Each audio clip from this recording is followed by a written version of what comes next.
Welcome to the Heads Together podcast. I'm your host, Jill Mokes, and I am joined today by another of our Coaching Business Academy alumni. I'm joined by Sarah Yandel, who is a fantastic business coach with a really interesting backstory of how she came to be doing what she now does today in her business. So Sarah's a business coach who helps ambitious women with virtual teams to go from busy business owner to inspirational leader. And she has her own signature framework, which is the B.U.I.L.D Framework. Sarah's a fantastic coach. I've known Sarah for a little while now, actually, and she has experience of founding and growing a multi-million pound business. So she has a background in the travel industry.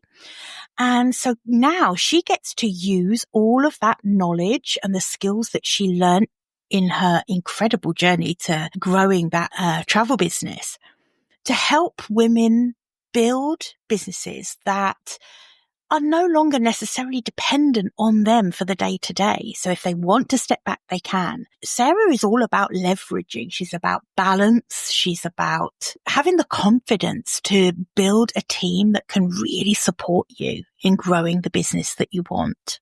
So without further ado, let's dive in and let me share Sarah with you. Welcome to the Heads Together podcast. I'm Jill Mokes and I am obsessed with cutting through the noise when it comes to growing your business. Each week via intimate coaching conversations and inspirational stories, I share what it really takes to get the results you want in a way that feels right to you. I am all about attracting higher ticket opportunities, building authentic relationships, and creating the abundant, full-fat version of your dream business. I mean, how many of us have beavered away creating a light version of what we really want? The thing is, I honestly believe when you're outstanding at what you do, there is no limit to what you can achieve. So, are you ready to put our heads together and make it happen? Let's go.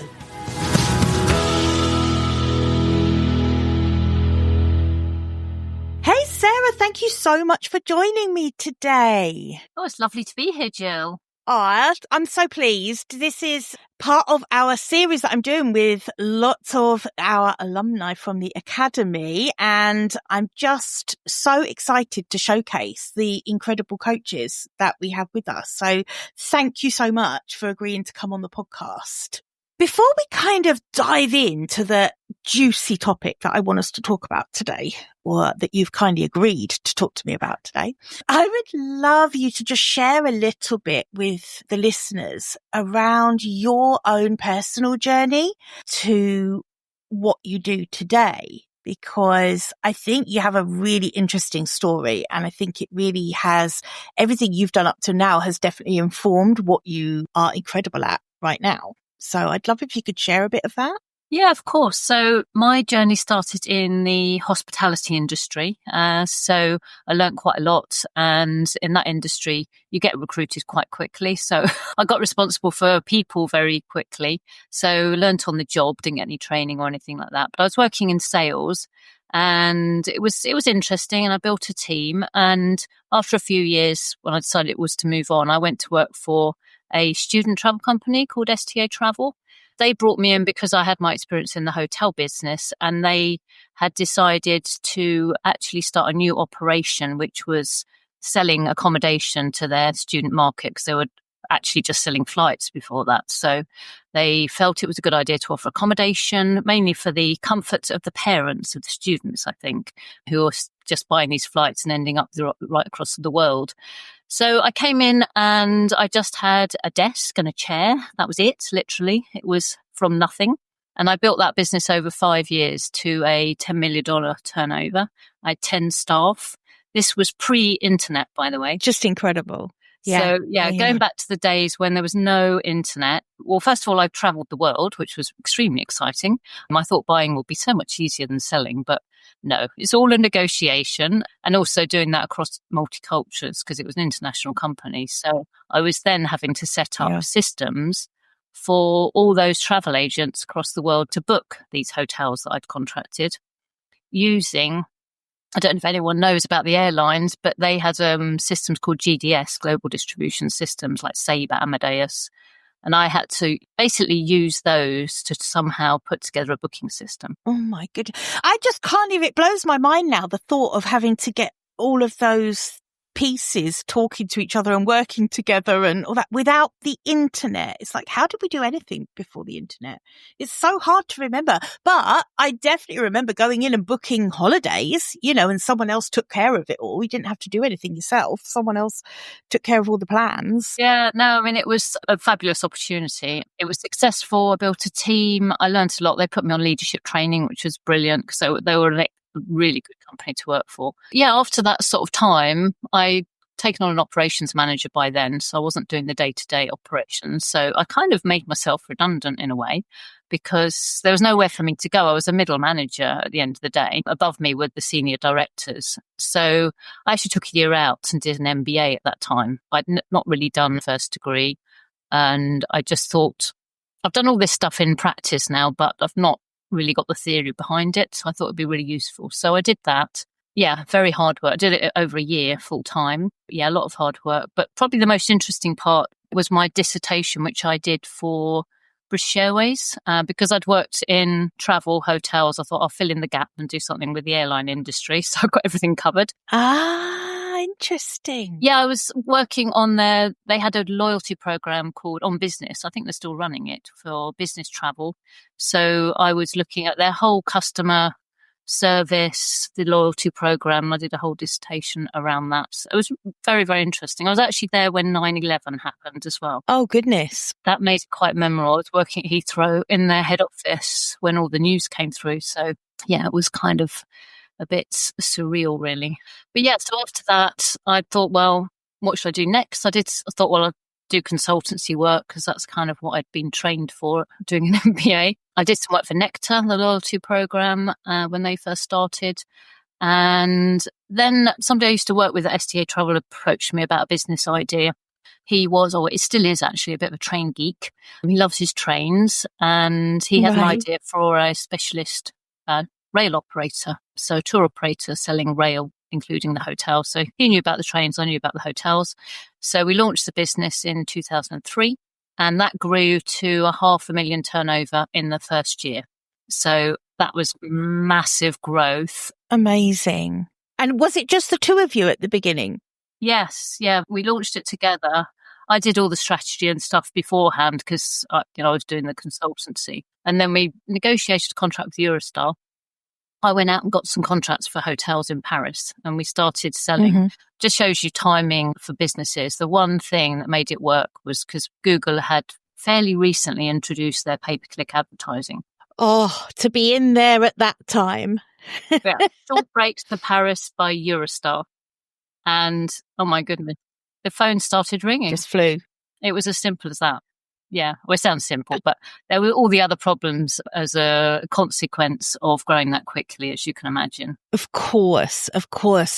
But how to grow wasn't an issue back then, was it? It's a bit like when Facebook ads first started and you could literally sell anything with a really well-designed and worded Facebook ad. Those days are no longer with us, unfortunately. Well, if you think about it, Eurostar hadn't been out that long either. So, short breaks to Paris by Eurostar, there was hardly any competition in the market either. This is crazy, you think now. It's like completely saturated market. Imagine what you'd pay now if you wanted to get onto the first page for that keyword. I know. Yeah, so that's how it grew so quick. But then there was all the challenges, we should say, about the team, the finances side, the processing side. So yeah, lots and lots of challenges. Gosh, you must have learned so much from having to almost backfit the operations to suit such a fast growth. That must have been quite overwhelming. Yeah, I mean, it was exciting and overwhelming in time. Yeah. And in the second year of the business, I got pregnant as well. just to add in another little complication. Well, I wasn't expected. I didn't think it was going to happen. And then it did just when you least it. So I was like, oh, okay. Didn't plan to be running a business and become a mum at the same time, but that's what happened. So yeah. Oh my goodness. It was quite a lot to contend with. Yeah. So then what happened? Well, the business grew. So we made lots of mistakes at the beginning, getting in the wrong people. Money was always challenging because the travel industry is highly regulated. So to sell package holidays, which was what we're doing, you had to either be part ABTA, Association of British Travel Agents, or you had to be in have a trust, which is what we did because we didn't have enough money to pay for ABTA. And that meant we always had problems with cash flow because we had to hold the customer's money in the trust account. And then we paid the suppliers from the trust account, and then we took our profit out of the trust account. So there's always a delay. Yeah, so the finances were always a struggle. People we got right in the end. We built a brilliant team in the end, really, really good team. In fact, I mean, the businesses were sold some time ago now to an American company, but they kept all of the staff. And I think there's still 3 people, or at least 2 people that I personally recruited into our call centre that are now part of their leadership team. Wow. Oh, that must be lovely. Yeah, it just feels good. Finding the right people in the end really did get it right. They got promoted while I was still there and continued to carry on with the business. So, yeah. Wow, I love that. Yeah, I mean, over 10 plus years, it got to an 8 million turnover. It got more complicated, got more difficult with money. Yeah. Lots of challenges. So, of course. But such a learning experience to do that. I mean, not many people are ever in that position. And obviously the company's now sold, I know, to an American firm, but it's still ongoing, isn't it? I think. Yes, it was funny, actually. They kept the brand. Literally, back in 2003, it was back of the postcard type thing. Oh, what should we call it? What colours should we have? None of this branding stuff that you get these days. It was just, we quite like these colours and this looks quite nice. Yeah, none of the meaning behind it that we have now. No, so it's called Rail because that's what we called it. So that's what it's still called. It's still got the same colours, the same branding, the same font, everything, which is amazing. And it does, I mean, to me, it looks a bit dated, but they've kept it and why not? Because it obviously works for them. Yeah, I mean, it does what it says on the tin. That's the thing. Their American company was sold to something else, but they've put the American company under the Railbookers brand. So it's like the overarching brand is the business. I'm a big fan of brands that do what they say on the tin. I do think that sometimes people do try and get too clever with their naming and with their brand, and it doesn't always work. I think, people, they need to identify with what that business does. So yeah, I quite like an obvious name personally. So tell me about what was next for you and what it looked like transitioning from that, because presumably COVID, everything that brought along, I mean, the travel industry was just decimated, wasn't it? That must have been such a stressful time. Yes, exactly. I mean, I did do a bit of work in the travel industry after Railbookers was sold, but it was fairly brief. And then, as I've just described, my whole career was really travel industry related, and it's what I loved and still love. But I had to do something differently. And I did run Travel Counsellors franchise for a little while as well. Mm-hmm. So I decided that I thought the prospect of starting completely from scratch might be a bit difficult, because I was thinking I need to change to a different industry. So I thought a franchise would be the best way to go. So I was during COVID, researching franchise opportunities to actually as a franchisee. And the one that I found that I thought would be the best fit was an outsourcing agency. Mm-hmm. So that's what I did sort of during COVID. I started setting that up when it was all still remote. So I started doing, all the remote networking and everything. No face-to-face allowed for quite a long time. So yeah, I'm still running that. That was good. I think for me, it wasn't, how would I say? I would say it wasn't making use of all the skills that I have. And that was frustrating to me. And I just felt I could do more and I could help more. And I want to help more. So that's when I started thinking about coaching, because I thought I just want to use all of this expertise, all my experience and knowledge to help other people. That was kind of the thinking behind it. And that's what I'm now doing. So I'm now a business coach, specifically helping ambitious women who want to grow. So grow from being one or two people to a bigger team, helping with them with those kind of leadership skills so they can actually build a business that enables them to step back from being the busy business owner doing everything to having a team of people that they can delegate to. And coming back, or sort of talking now about the balance, really. So that for them would then be a balance in their business and in their life where they've got a team to actually support. I love that. I just have to say, Sarah, at this point, I think there are so few coaches out there. I mean, you and I are both business coaches. I couldn't do what you do, because I haven't walked that path. I haven't built a big team. I don't know how to do that. And I think there are so few coaches out there that are like you who have actually got the experience of doing it and who can then use what they learned. Because, I built the Coaching Business Academy, for example, because I knew that I could create something that would help other people avoid all of the mistakes and potholes that I fell into when I was doing it. And I feel like that is exactly what you offer your clients. This isn't someone just calling themselves a coach and, I'm going to, from a very hypothetical standpoint, teach you what to do or tell you what to do or coach you what to do. This is you saying, you know what, I've learned so much from all of the different business experiences I've had of building teams, building businesses, growing businesses. And it's taking that and using it. So it's almost like there's a lot of mentorship actually around that, isn't there? As well as coaching, I would say. Yeah. Well, you know this as well as I do. A lot of it starts with mindset. I mean, you talk about, not playing small, and it's the same, I think, across the board, really. And I don't know whether it is more women than men, and maybe it is to do with women have other things in their lives as well. So that kind of makes them feel they can't do it. But yeah, it does start with mindset. But there are a lot of skills around becoming a good leader and building a team. There's quite a lot to learn in terms of skills. I mean, some are naturally good at it. But when I first did leadership training, it was like, it made so much difference to me. I was kind of making it up as I went along. And suddenly I went on this leadership training course and I was like, oh, right, this is how you do it. Now I know. And that's now what you get to pay forward. Right, exactly. Yeah.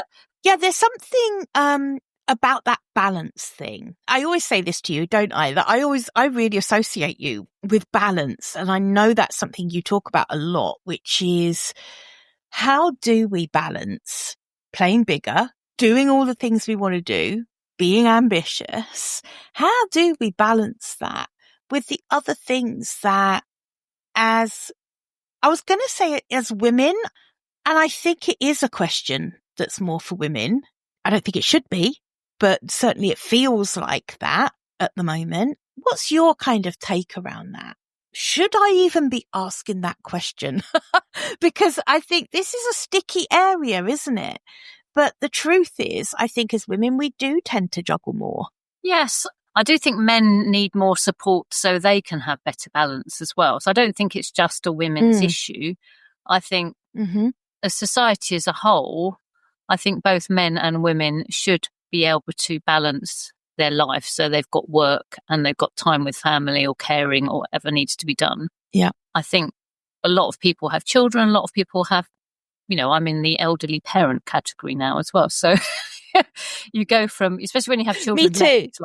I had my daughter when I was 40. Yeah. So yeah, you sort of get to the point where you've still got dependent child and you've got an elderly parent. But I think it should be more acceptable for men to take on those roles and made possible for them to do it by society and by bigger companies. And I don't know much about that, to be honest, but I suspect it's very hard for men to do that. And then it becomes a woman's problem because they don't have a man there to do it. So they end up having to do everything, which is not ideal. So we have to work with it, really. Yeah, absolutely. How do women best reconcile that with their own ambition in terms of growing a business and in terms of growing a team and all of the challenges that presents? Yes, I can see why women feel that growing is going to be too challenging because of those reasons. But what I really feel quite strongly about is actually by growing, they'll get more time back than they did before. It will take quite a lot of hard work in between times to get from A to B.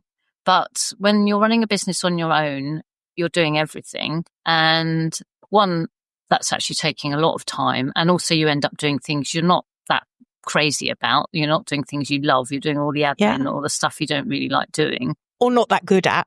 Yeah, or not good at. But once you start to build a business with a few people in your team, or outsourcing as well as another option, you can delegate those tasks that you don't really like or you're not very good at and just concentrate on those things that you love and you're really good at. And by doing that, you're much likely to build a business that is successful, that you love, and it will give you your time back because then you've learned that skill. The skill of delegation is a massive one to learn. You know, it's not always easy.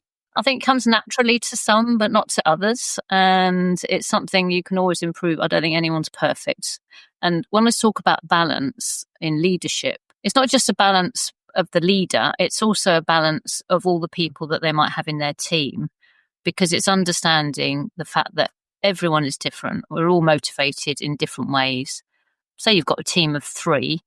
They all could have completely different motivations behind why they're doing what they're doing. And as a leader, you need to understand that. And that's where the balance comes in terms of how you delegate work, what work you give them, what support you give them, when it's time to let them just get on with it and fly. All of those things are really crucial. It's such a balancing act, especially when you've got a number of different people in the team and they're all at different stages and different reasons for doing what they do.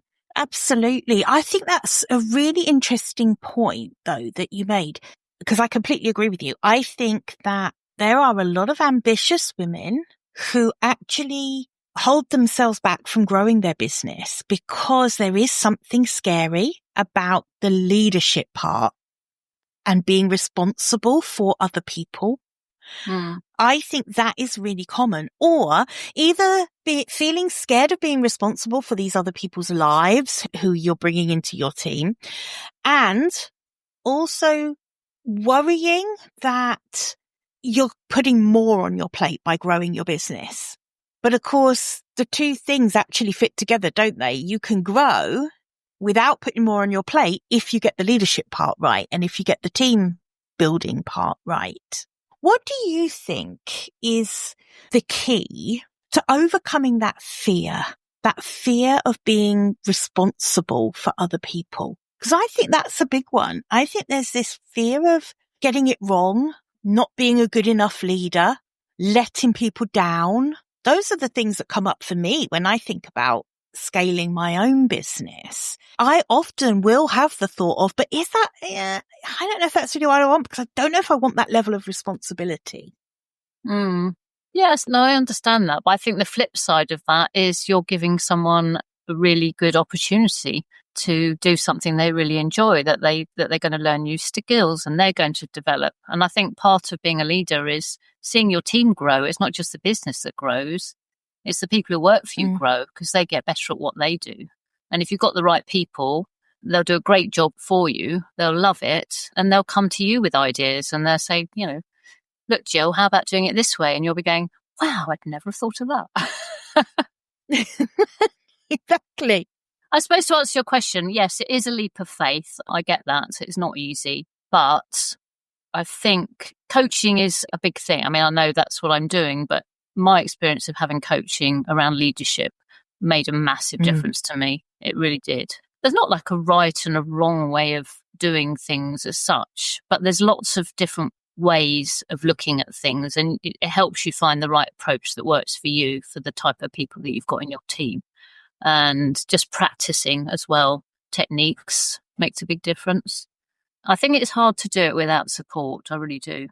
I think you're right. I think building any business is practically impossible to do without support. I honestly think, this is part of the problem with starting, building, growing, scaling any kind of business, is that the online noise tells us that it should be easy. It should feel in flow. And if it doesn't feel in flow, you're probably not doing it right, And I think that's just bullshit. It's hard. Building any business is hard. If you want an easy life, go and get a job, because that's way easier. But if you want that freedom and the fulfillment and all of the things that as entrepreneurs we crave and can't kind of walk away from, then it's so worth it. But the support is it's a non-negotiable, isn't it? So just going back to that fear around growing and scaling a business, I sometimes wonder if the people who do fear it are probably the people who are going to make good leaders, because they're concerned about the things and the impact and the responsibility, It's probably the more arrogant people that don't give a toss that probably don't make quite such good leaders in the long run. Yeah, that's an interesting point. I always think, you don't know what you don't know, do you? So, some people just carry on regardless. And yeah, just hope for the best. I mean, life is a learning all the time, isn't it? And, for me, I'm always wanting to learn new things and be better and improve. And I think other people are just happy with being, okay. Mediocre. Yeah. I think that's absolutely true. And I think successful entrepreneurs are the ones who are really happy to be vulnerable and humble and like, I don't know how to do that, but I'll absolutely will learn.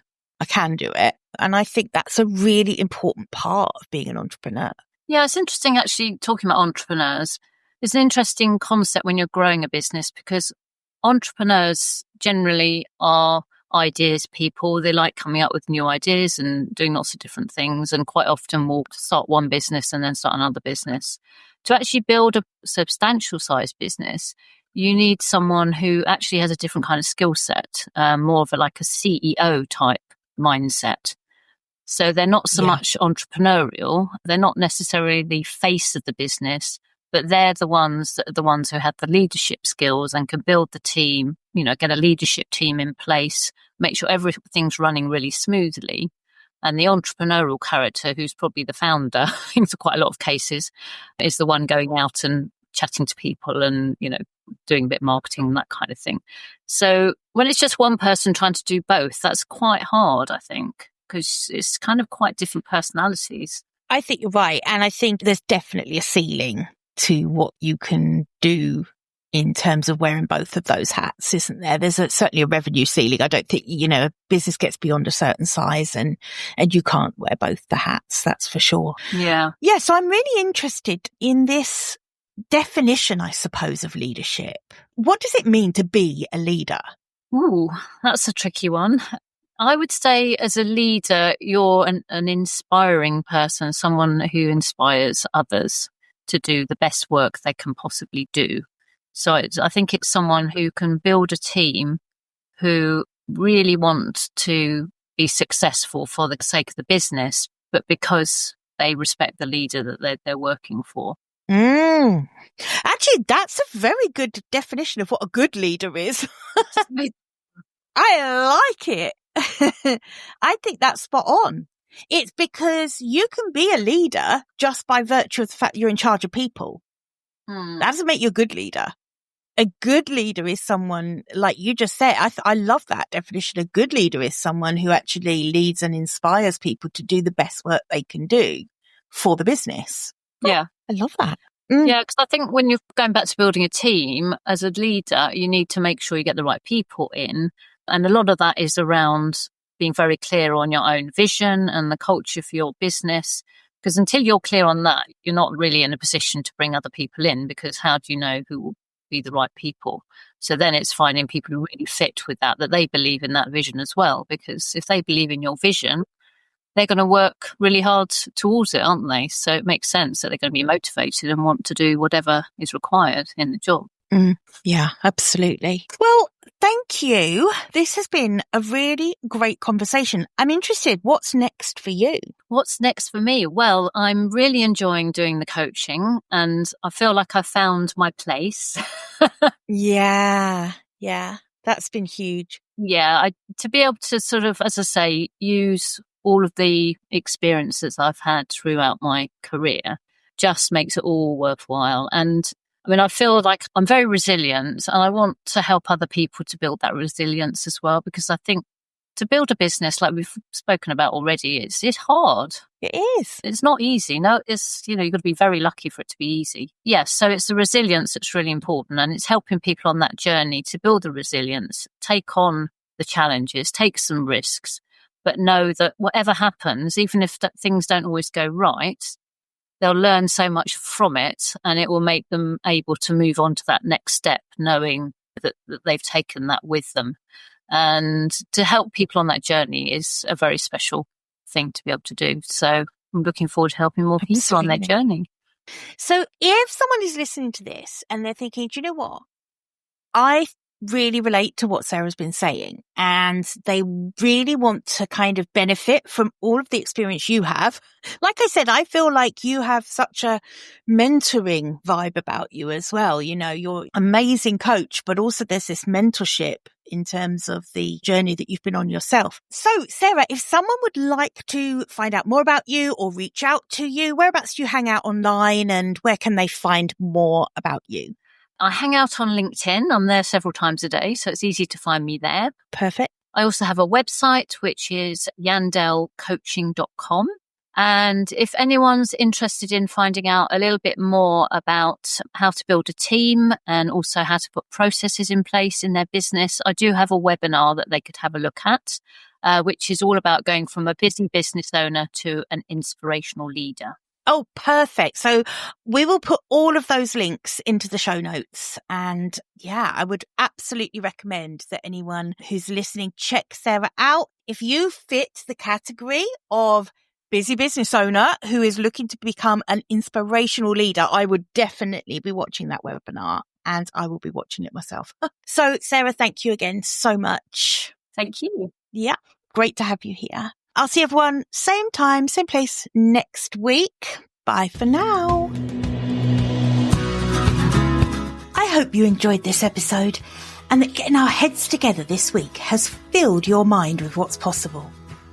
If you love the show, would you do me a massive favour, please? Would you leave a 5-star rating on Apple Podcasts? It would really help me put more heads together, reach more ears, and expand more minds. Until next week, bye for now.